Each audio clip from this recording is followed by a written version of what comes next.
Hey everybody, this is Minion Soldier, and this is a Piracy Show. Now, thanks to Nikki D'Angelo's Wednesday interviews, I now have the hard evidence I need to talk about the Polaris a little bit, and so links, of course, are in the description below. What I wanted to do is I wanted to talk about the Polaris first, and then we're going to deal with capital ships and piracy, and then after that we're going to deal with the Buccaneer Leapfrog. But first off, when I'm looking at the Polaris, and they said, of course, Polaris is carrack sized, 100 to 125 meters. And when I heard that, what came to mind immediately was, well, if since we're having so many ships in production, and it seems like we're always getting a new ship, and we all get enthusiastic about it because, hey, it's a new ship, but at the same time, this ship eventually has to be built out, right? And if a ship leapfrogs, then it possibly bumps another ship. But why not, since the reference came up, carrack sized, why not simply use the carrack? Why not do to the carrack what Aegis did to the Starfarer, Misk makes the Starfarer, Aegis takes it, remanufactures it, refinishes it to make it the Starfarer Gemini, which is the military variant. Why not say Anvil makes the carrack, RSI buys the carrack from Anvil, at least like a stripped down version, repurposes it for a military ship, sells it onto the UE. Why not do that? I mean, when you look at the carrack, the carrack is a science ship that actually has a very ideal weapon coverage. Honestly, I could see one more turret. I mean, there's one turret on the rear of the hangar, and there's one turret up top. I could see another turret being placed underneath, sort of like a chin turret. And then, of course, you've got these two turrets on either sides of the wings, but replace those turrets with some nice, big, beefy quad guns like these. Something like that.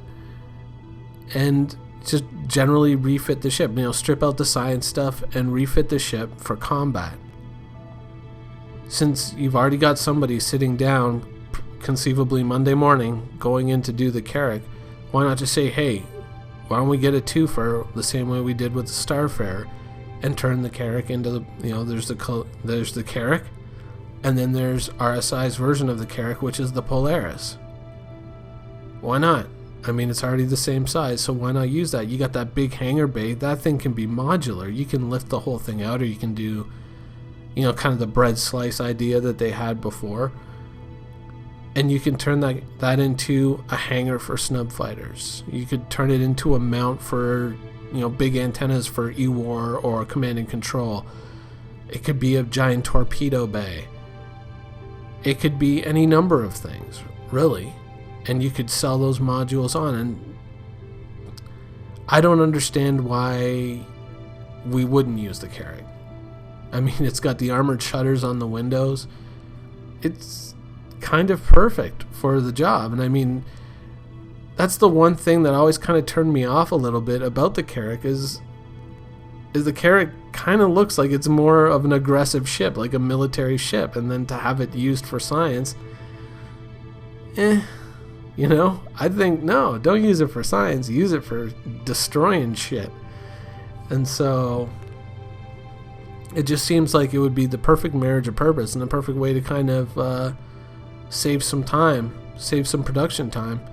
Obviously, you can't do a 1-for-1 or 1-for-2 where it's just like, okay, well, we'll just make 2 ships and deliver them in the same amount of time it would take us to deliver 1. Obviously not, but I still think the basic premise of using the carrack to save time would, is still sound.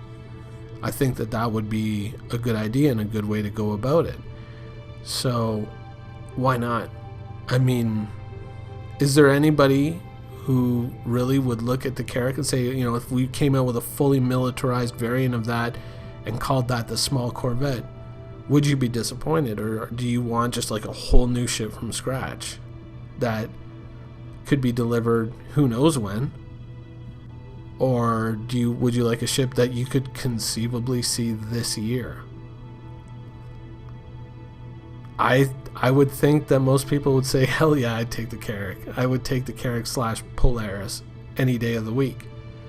So, I mean, really, that's my thoughts on the Polaris as these new details emerge about the size and, those kind of limitations of the new dimensions. Why not just simply use the Carrack for the ship? I mean, it does look like a patrol ship. It doesn't really look like a science ship to me. I don't know. But that's my feelings on the Carrack / possible Polaris. But moving on to capital ships and piracy. Now, this is something that is something that's always worrisome to me, but it's also something that I almost want to say I see a necessity. Now, the worrisome part is the fact that if you're in a capital ship, you're limited to what jump points you can use. There's small, medium, and large. Conceivably, medium and large are going to be all that you can use. Now, possibly not even medium. In having those limited choices, that kind of makes your paths and the way that you move through the universe more predictable. It's much more easy to kind of say, okay, well, this guy's running away in a capital ship. He's only got one choice for jump gate, so why don't we just camp there and wait for him to show up? Whereas, in a smaller ship, you have total freedom. You can pick any jump point. I mean, if you're in a fighter, you can take small, medium, large. It doesn't matter. Either or. Whereas in a capital ship, your choices are more limited. So that is a limitation that I don't like. That is one thing that I find worrisome. Also, not being as fast as a fighter. So mobility really is one of my chief concerns. The ability to kind of evade the law while I'm doing my piratey thing, that concerns me. But at the same time, and this is the one thing that always brings capital ships to mind for me, is really, if you have a capital ship, that opens up that next layer of ship combat, right? I mean, that capital ship combat now becomes available to you. Now, day in, day out, you're probably not going to use a ship like this. But let's say you got a large group of people together and you want to take down a big target for potentially a very big score. Having a ship like this available on a night like that could open up much larger targets and much more lucrative prospects for the evening. So that's one of the things that really kind of drives me towards getting a capital ship. Now, would the Caterpillar be sufficient in that role? I think that the Caterpillar would definitely, the Caterpillar has potential in that, you could technically disguise it as a straight up cargo ship, except you can use it for nefarious deeds as the opportunities arise. So I like that about it, but as a straight up combat geared ship, I think that might not be in the cards so far as being able to say take modules and armor plating and whatnot and make it just as good as a straight up combat designed ship. I don't think so. And having a straight combat ship would probably make it much easier to take down larger targets and therefore earn more money. So there's that. Those are kind of my concerns. That's kind of what I'm thinking about when I'm thinking about capital ships in terms of piracy. Is my main concern is maintaining mobility, but also at the same time, one of my other concerns is bringing enough firepower to bring down a big target, or at least because I have the means to do so, I can, sort of like a rising tide raises all ships. The people I bring with me now will have greater opportunities because I brought this ship, right? So those are my thoughts on capital ships and piracy. That's kind of where my head is at. Now, obviously, we're so early in the game development cycle that so many things could be changed. So many, what we conceptually think of in terms of Star Citizen could shift largely. And so It's kind of one of the reasons why my hangar is built the way it is, or why the ships I have are the ships that I have, is because I try to remain as fluid as possible to anticipate the final version of the game, or at least the release version of the game. And so I'm cautiously optimistic about capital ships and piracy. Ideally, I would like to see a combat variant of the Reclaimer, but I don't think that that's in the cards. But we'll wait and see what these capital ships can do, and hopefully in 2.4 we'll start to get a bit of an idea with the Starfarer, and then in the future, once we get the Caterpillar and we can start having some Caterpillar Starfarer fights, we'll really start to get a better sense of what things are going to be like going forward. But until then, I mean, I really can't see theory crafting too much beyond that until we see the capital ships, the capital weapons, what they're capable of. I mean, it's easier to talk about fighters right now because we have a workable version of fighters, and we can sort of anticipate where things are going to go, or we can kind of try to influence which way things are going to go. But we really just, all we have of the capital ships right now are one lone ship on the PTU, and the rest are all just JPEGs right now. So I think we're gonna have to wait and see before I can make a final choice on this matter. But I am cautiously optimistic about capital ships in terms of piracy. We'll just have to wait and see how the universe really works out, what the flow is like, and how often the opportunity to use a ship like this really presents itself before we make a final decision. Anyways, let's move on to the Buccaneer. Now, of course, the Buccaneer leapfrogs ahead, right? We all know this by now, that this has happened. And is it necessarily a bad thing? I mean, realistically, if it follows the production schedule that the Sabre did, we'll be flying the Buccaneer before Christmas.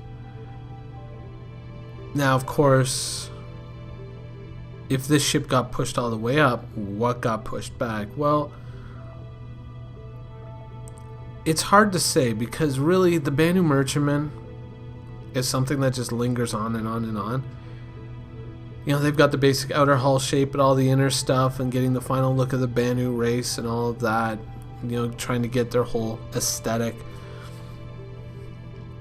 is probably going to take a while yet. I mean, the Prowler, right? Every time we hear about the Prowler, the update is still working on the Tavaran race look. I mean, I could probably do about 4 months worth of ship updates, and that would probably always be the answers. Still trying to figure out the Tavaran race. Banu Merchantman, still trying to figure out the look of the Banu. And I probably wouldn't be wrong. I could pre-record those segments, but who knows? But the truth is, I mean, right now, they're working on the Herald, they're working on the Caterpillar, so it's all Drake all the time right now. So the Buccaneer does make sense. It does. Now, if you're doing the Buccaneer, what about the Caterpillar redesign? Because, you know, I asked about that, and then, well, we're gonna do it, you know, once we've got all the other ships done, once we've really got it nailed down how we're gonna build these ships, was the answer. But we're building all these other ships, and we're building all these Drake ships. They're gonna share kind of components and little pieces here and there. Why not do them all at the same time? So why not throw in the Cutlass redesign? Sorry, I don't know if I said Cutlass or Caterpillar earlier, but we'll assume that I said Cutlass. So why not throw in the Cutlass redesign at the same time? Right? But, you know, obviously you kind of want to make a splash with ships, and you kind of want to say, hey, look, concept to finished in such and such a time. And the Buccaneer would allow you to do that. And, you know, that's not always a negative thing. And so I can see why the Buccaneer got pushed up. I can understand it. You know, it's a PR move. It looks good, and logistically it makes sense because you're working on other Drake stuff at the same time, so you can kind of share resources a little bit and maybe get things done a little bit faster. So it does make sense, but in the end, those resources might have been spent somewhere else on something that's been lingering for a lot longer that either needs a little love or needs to get started.